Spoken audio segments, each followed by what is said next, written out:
Well, good morning, everyone. Happy Monday to you. We've got some interesting things to talk about here. Obviously, big time news related, but also big time weather related. So we're going to get you started off, obviously, with your weather forecast. And it's going to get kind of interesting for us as we move forward to about Tuesday night into Wednesday. But even that part of our outlook is kind of changing almost every couple of hours as we ingest new data. But as it sits right now, we're getting into a wet weather opportunity here, friends. And that is our first warn kind of situation. And you can see that we've got actually our forecast model data up. I want to show you where we're at with the timing of this as we move forward in time. And it looks like we're going to start seeing some of this shower activity potentially within our Tuesday late night into the early morning hours of our Wednesday. Now, once more, this is only one of our models that we're showing you right now. Others are indicating we could see the front come in as early as 8 o'clock at night on Tuesday. Others are saying, no, we're going to push everything to about 1 o'clock in the morning on Wednesday and continue with this wet weather opportunity. But all of them are really coinciding with each other, having some confidence in that we are seeing some shower and storm activity as we move forward in time. So I want you to be ready for this, really pushing towards our Wednesday. I think many of us are going to be done with work, back at home, and kind of sort of relaxing and getting ready to head to bed around the time frame of the front itself. And at this time, I don't see us getting into a severe weather opportunity. However, we are going to have some rather windy conditions off of this front, even prior to the front passing overhead, meaning Tuesday afternoon, we could easily achieve gusts at about 25 to 30 miles per hour. So I want you to be ready for that breezy kind of situation. And notice where we're at right now, just about 5 o'clock in the morning for Wednesday. Let me show you what happens here as we go into the afternoon. See how it kind of sort of lingers on? We're seeing that in 2 or 3 of our models, and we usually use about 5 of them to really work in a good idea of what we can see. So I want you to keep that umbrella close at hand for some isolated events, even after the initial line of storm activity and shower activity moves on out by mid to late morning of our Wednesday. We could actually still see a few scattered showers or an isolated weak thunderstorm on the back end of that front as an area of low pressure kind of sort of tracks with it, but that low is going to be up to the north. The back half of that low, however, will start to charge up a little bit of energy on the back side of the front itself, which of course gives us that opportunity for some shower and storm activity. So we're going to watch out for this, but it does usher in something rather impressive. Get this, hold on. This is wild. So we've been talking about this entire time, our temperatures in the upper 80s and lower 90s, 15 to 20 degrees above average this past weekend, right? And today's no different. Today we're looking at a high temperature of around 89 degrees. That puts us warmer than Phoenix, Arizona this afternoon, right? But as we move on in towards our Friday and our Saturday, I have this map for you. This blue coloration to the map. What in the world is this?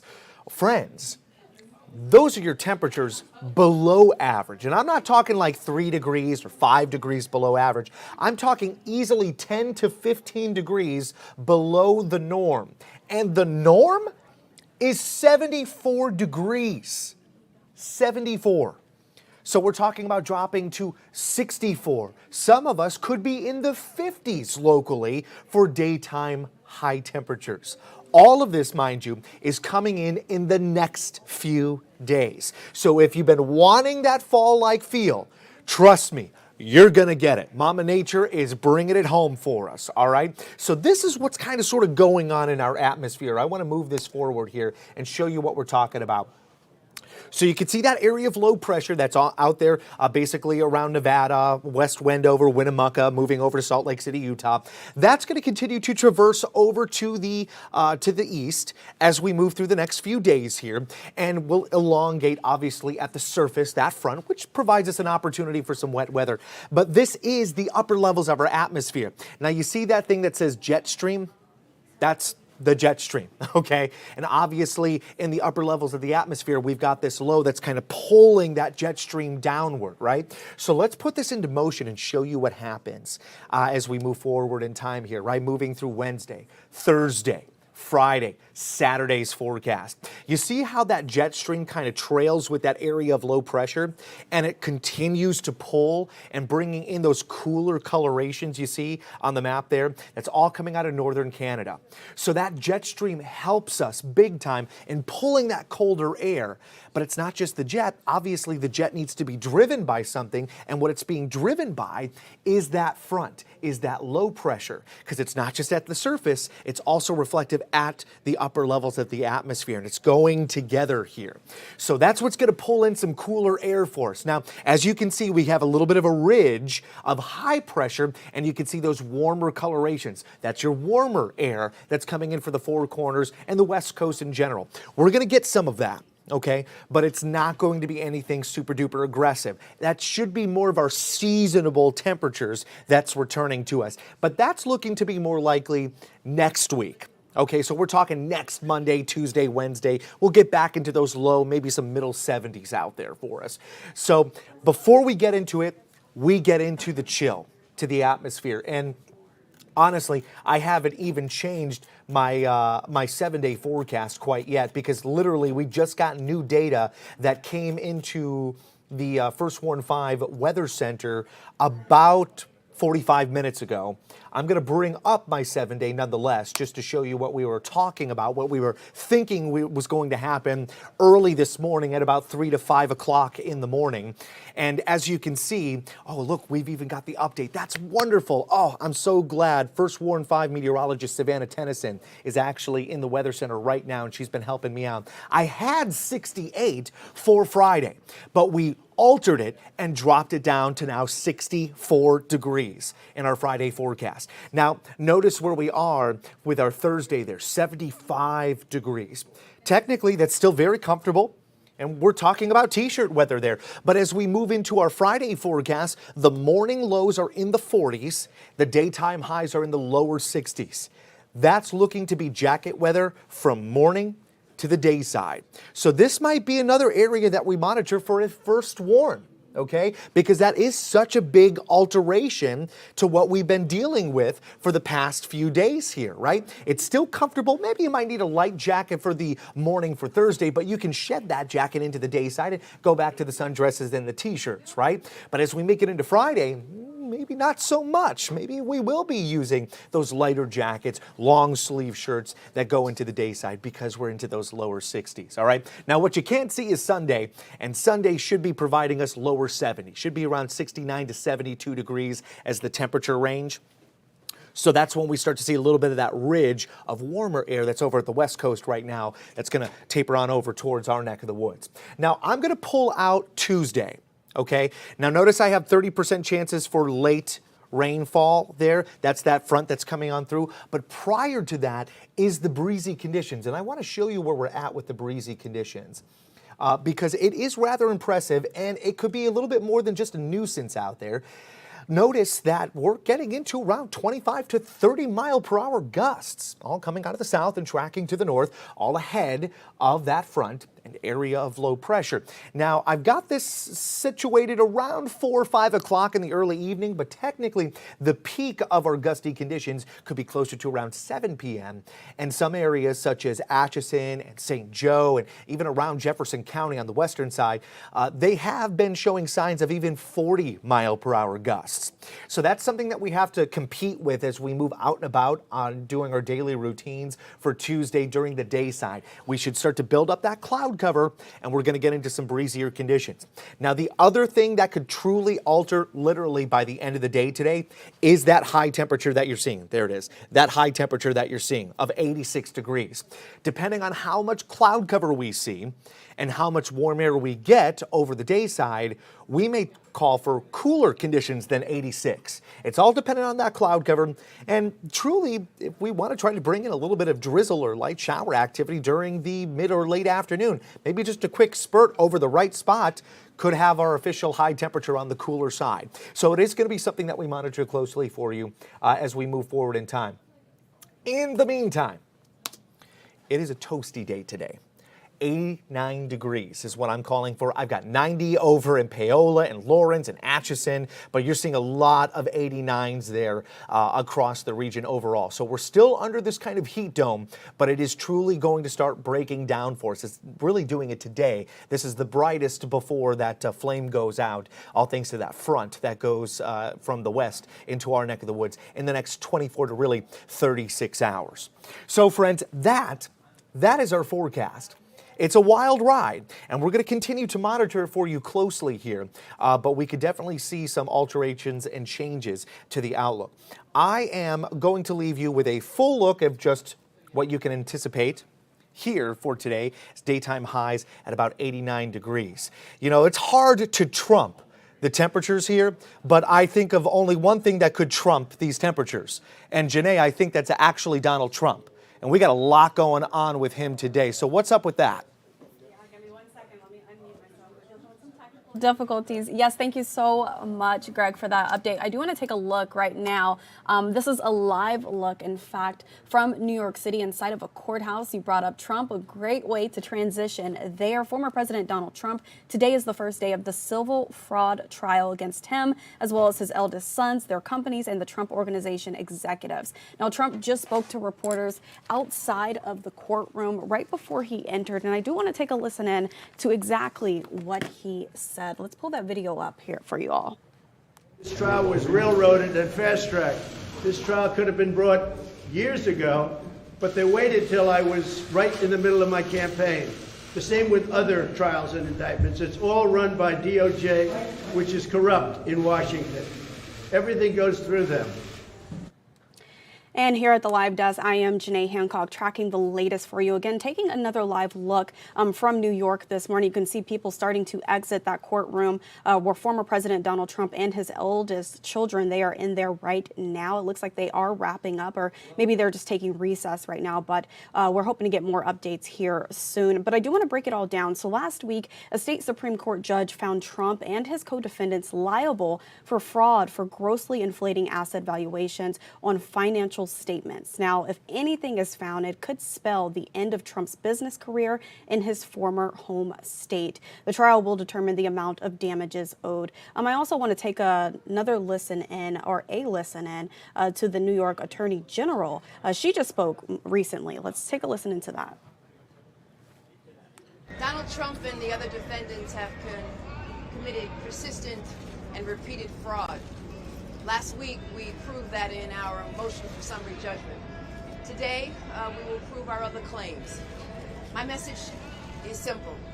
No matter how powerful you are, no matter how much money you think you may have, no one is above the law. And it is my responsibility and my duty and my job to enforce it. And we are getting updates minute by minute. I do want to take a live look from CNN right now so you can see that information coming in as we speak. This is the latest as of 35 minutes ago. It says pictures Trump in court for civil fraud trial. You can see all of these photos here from inside and around the courthouse today. And there's the latest information as well. But again, he is currently in court, as you saw through that live shot. And this is also, here's a picture of demonstrators standing outside of the court before the start of Trump's civil trial in New York City. This sign here says no one is above the law. And then this one says TikTok time is up. So there are a lot of demonstrators, there are a lot of protesters and supporters sitting outside of the New York courthouse right now. And here's a photo of former President Donald Trump as he addressed the media inside of the courtroom before entering earlier this morning. As always, we will continue to keep you all posted on the latest information here. Here's a photo of the New York Attorney General. Just be sure to keep it tuned in here with KCTV5. Once again, leaving you all with this live shot from inside of the courthouse. Again, we don't know as of right now if they're going into recess or if they are wrapping things up for the day, but we hope to have more updates here soon. And if we have any, before I log off of the Live Desk right now, I'll be sure to bring you all the latest developments. Now, also happening today, I do want to take a look at this story. We've heard all about it, but today is the second day where it is officially starting. Taking a look at that video, after a 3-year pause, student loan payments are resuming after officially ending yesterday, October 1st. They were halted as a result of the COVID-19 pandemic back in March of 2020. And if you are a borrower and you do have student loan debt, there is a 12-month grace period. So this means you can skip payments without your credit taking a hit, but you will still be charged interest. Also, there is still an option for lower monthly payments under the administration's SAVE plan, the Biden administration's SAVE plan.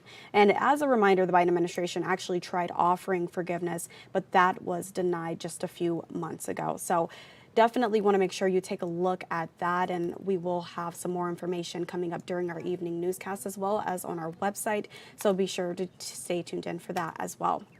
I do want to turn to some positive news right now. It is a victory Monday after the Chiefs' big win yesterday, Sunday Night Football. Taking a look at that video that you're probably seeing all over social media right now, and I know we showed it during our morning show today, but this is some exciting news. It was a nail-biter last night. The Kansas City Chiefs are now 3-1 this morning, and it's after beating the New York Jets on primetime, as you can see here on your screen. And they had a lot of support last night. You're probably seeing a lot of that on social media as well today, and that's including Taylor Swift and Blake Lively and Ryan Reynolds. But the Chiefs are bringing home the win after they won 23-20. They will play the Minnesota Vikings this upcoming Sunday in Minnesota. So that's another story or another game to look forward to, and we'll have to see if Taylor Swift makes another appearance to cheer on the Chiefs, as well as Travis Kelce. So that's some exciting news there, and of course Kansas City is just staying in the spotlight with everything, but especially now that Taylor Swift is a huge supporter of the Chiefs. I do want to talk about another story, a huge event that actually took place last night, and that includes the Beyonce concert. She ended her Renaissance tour right here in Kansas City, and KCTV5's Mark Paulos, he has more on all of the fans, the Beehive, that went to Arrowhead while the Chiefs were in New York. So let's take a listen into that story. Beyonce, I love you! Thousands of fans packed into Arrowhead Stadium Sunday night, not for a football game, but for a concert.